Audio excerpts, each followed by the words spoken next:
Hey y'all, so we're gonna do a revamp on this wig with me. So this wig was originally a natural 1B color, so we did custom color it for our customer. So as you guys can see, the has like kind of like the top layer is a little lighter than the bottom layer, and that's just because we didn't want, you know, too much brown. So before I speed this video up, I'm just going to show you some products. So you want to use some spritz. Doesn't have to be this brand.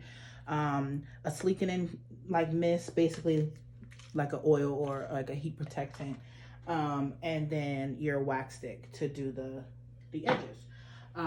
Also, you want to make sure you have a braider's comb. My comb's a little dirty, don't come for me, but this really helps the parting be a little more precise. Okay, so I'm going to speed up the video and I hope you guys enjoy.